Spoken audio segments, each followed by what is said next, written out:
한희경 김 작가의 웨더살롱 1부에서는요. 겨울 마지막 세 가지 절기 동지, 소환, 대안에 대해서 알아봤고요. 2부에서는 동지 팥죽에 대해서 이야기 나눠보도록 하겠습니다. 네, 동짓날 팥죽을 끓여 먹는 풍속은 중국의 풍습에서 전래된 것으로 보입니다. 네. 중국의 풍습에 따르면 발음이 좀 안 되네. 우리가 밥을 너무 먹고 와가지고. 그러니까요. 진짜 정말 괜찮아. 중국의 풍습에 따르면 동짓날 팥죽을 쓰게 된 유래는 중국 형초 지방의 세식 풍속을 담은 책인 형초세식이에 나오는데요. 네네. 옛날에 중국에 공공이라는 사람이 있었다네. 근데 이 사람 아들이 동짓날에 죽었어. 그러고 나서 전염병을 옮기는 귀신이 됐대. 네. 그래서 마을 사람들이 두려움에 떨었다고 해요. 이 아들 귀신 때문에. 그러자 이 아버지 공공이 팥죽을 돌리면서 아들이 살아있을 때 팥을 가장 싫어했다. 그래서 팥죽 쓰는 냄새나 이 팥죽을 먹으면 아들이 오지 않을 것이다. 그렇게 유래가 돼서 팥으로 죽을 써가지고 귀신을 쫓았다는 얘기가 유래가 된 거고 동짓날 팥죽을 먹게 된 시발점이 된 거죠. 진짜? 그렇대. 귀신이 팥죽을 무서워한다. 나는 빨개서 나도 빨개서 무서워하는 줄 알았거든. 그런 거라고 어렴풋이 들은 것 같은데 공공의 아들 귀신이 팥죽을 싫어했다는 소리는 진짜 처음 듣네. 우리 웨더살롱 아니면 못 들었을걸? 그러니까 형초세식이라는 책도 나는 웨더살롱 아니었으면 몰랐을 거예요. 네, 공공 아들 귀신이 팥죽을 싫어해서 우리가 동짓날 팥죽을 먹게 됐다는 이야기를 듣게 됐습니다. 네. 형초 지방이 어딘지도 난 잘 모르겠어. 하여튼 중국에 예전에 있었대요. 네네. 근데 우리나라에는 그럼 언제 전해졌느냐?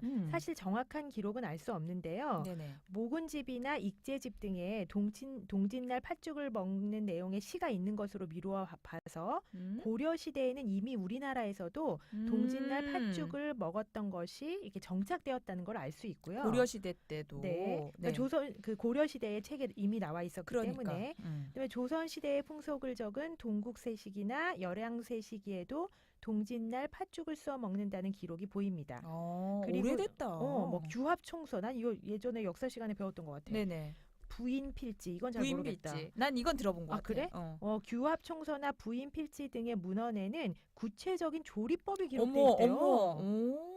그러니까 이제 조선시대 때는 이미 이제 잘 만들어 먹고 있었던 거예요. 그러네요. 조선시대에는 동짓날 팥죽을 써서 대문이나 장독대에 뿌리면 귀신을 쫓고 재앙을 면할 수 있다고 여겼다고 합니다. 중국에서처럼. 네네. 그래서 이사를 하거나 새 집을 지었을 때도 팥죽을 써서 집 안팎에 뿌린다. 내가 어렸을 때, 내가 7살인가 우리가 집을 지어서 이사를 했거든요. 네네. 그때 팥죽을 써서 뿌렸던 기억이 나. 나도. 이 모퉁이마다. 그래. 그러니까. 그리고 그 부엌하고 연결된 문에 이렇게 예쁜 그릇에 해가지고 올려놨었어. 그 기억이 나요. 그래서 그게 이제 현대까지도 이어진 거죠. 네. 그리고 병이 나면 팥죽을 써서 길에 뿌리기도 했다고 하는데요. 이것은 아까 우리가 예측했던 대로 팥의 붉은색이 병마를 쫓는다는 생각에서 연유한 것으로 생각이 됩니다. 네네. 그런데 그 조선 왕조 중에 영조 있죠. 영조. 네. 영조가 그 무수리의 아들이잖아. 최무수리의 아들. 내가 또 조선왕조실록을 또 다 읽었다는 거 아니야? 대학교 때 공부하고. 깨고 있구나.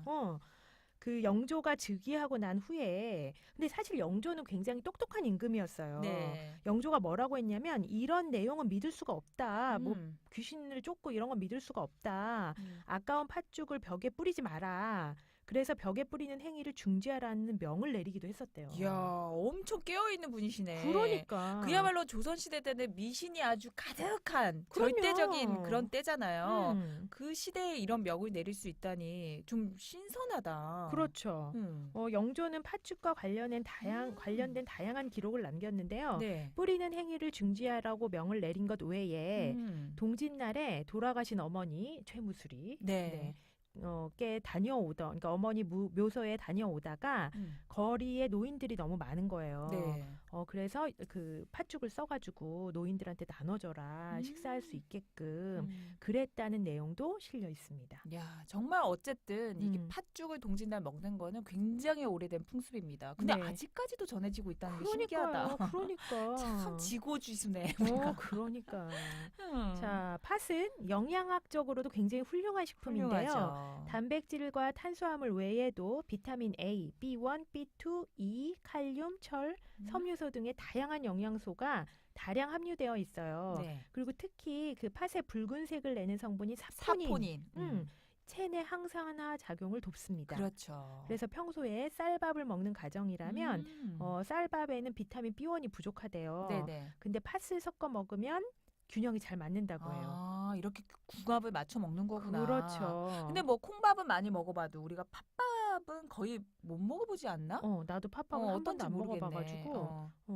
아, 그리고 팥을 이렇게 끓인 물을 먹으면 다이어트 효과가 있다고 해서 맞아. 제가 한때 끓여 먹어본 적이 있어요. 그래서 살이 빠졌어요? 아니? 그래서 우리 집에 팥이 있는 거야. 아, 그래서? 그래서 있는 거예요. 근데 팥물이 붓기를 확실히 빼준다는 얘기는 들어봤어요. 그렇죠.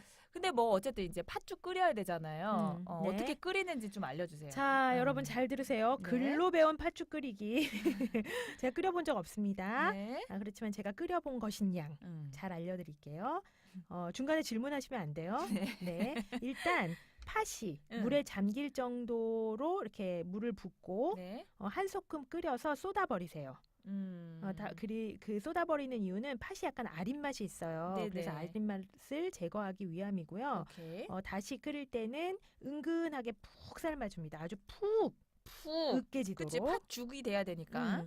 그리고 팥이 삶아지는 동안 옹심이를 만들어 놓으면 시간을 줄일 수 있는데요. 네네. 찹쌀가루에 소금 약간 넣고 한 꼬집 넣고 섞은 후에 끓는 물을 넣고 이렇게 주걱으로 저어서 손으로 뭉쳐주면 돼요. 근데 여기서 저 같은 사람이 하기 쉬운 실수가 뭐냐면 잘 안 섞여. 그러니까 물을 확 붓거든. 아, 그러면 안 되지. 나는 이제 뭐 부침개나 이런 거 할 때 너무 많이 이런 경험을 해봐가지고 양이 점점 늘어나잖아. 네, 그러니까 물은 농도를 봐가면서 아주 천천히. 근데 처음에는 작은 것 같지만 농도가 맞을 수도 있으니까요. 조금씩 물을 첨가해 주는 게 좋겠네요. 네. 우리가 또 폭망할 수 있기 때문에 그렇게 해서 잘 이렇게 뭉쳐준 다음에 이 옹심이 만든 거를 끓는 물에 데쳐서 써도 되고 나중에 팥죽에 그냥 넣어서 끓여도 된대요.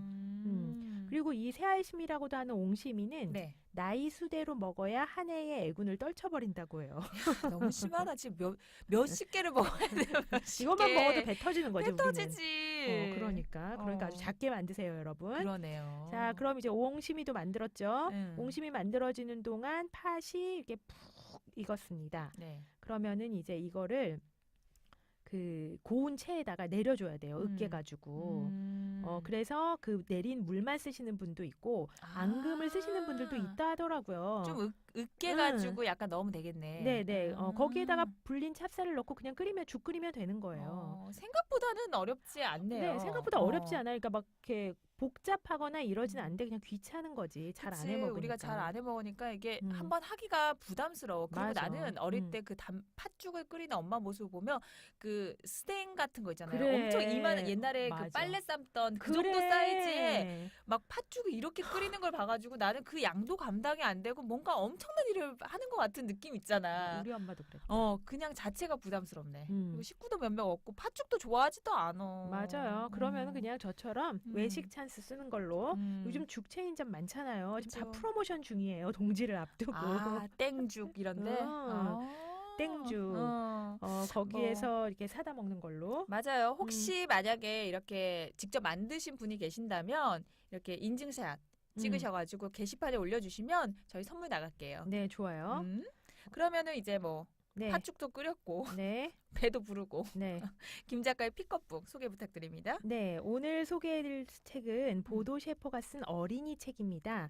바로 12살의 부자가 된 키라라는 책인데요.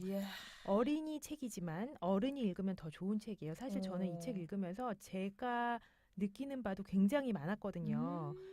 초등생 키우고 계시는 학부모시라면 네. 반드시 먼저 읽어보시고 아이들에게 권하면 좋겠습니다. 음.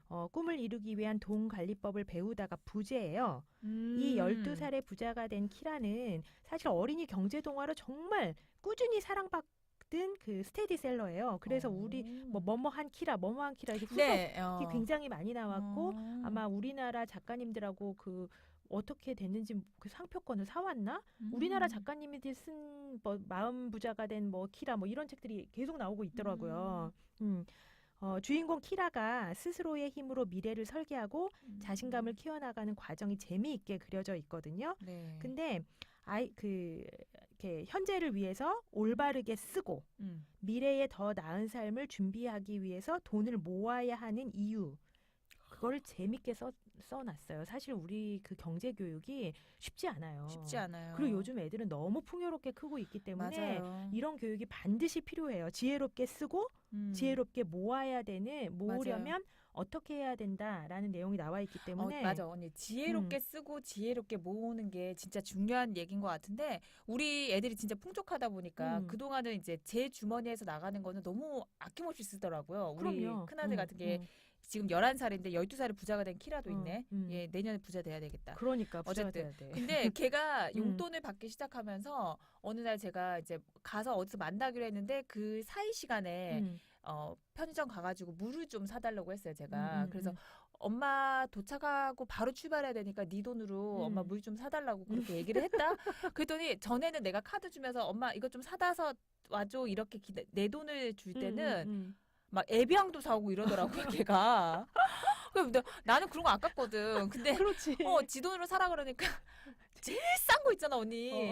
땡땡수. 땡땡수가 그래가지고 자기 돈은 그렇게 아끼고 남의 돈은 써도 되고 막 이것도 잘못된 경제관념이잖아요. 그럼요. 정말 요즘 애들 경제관념 좀 부족한데 제가 읽어보고 우리 큰아들한테 한번 꼭 읽혀보도록 하겠습니다. 오늘 좋은 책 소개 아주 감사드립니다. 네. 한희경 김 작가의 외도살롱 오늘 여기까지 할게요. 그냥 끝나도 되죠? 끝나도 아쉬워요? 되죠? 아니요.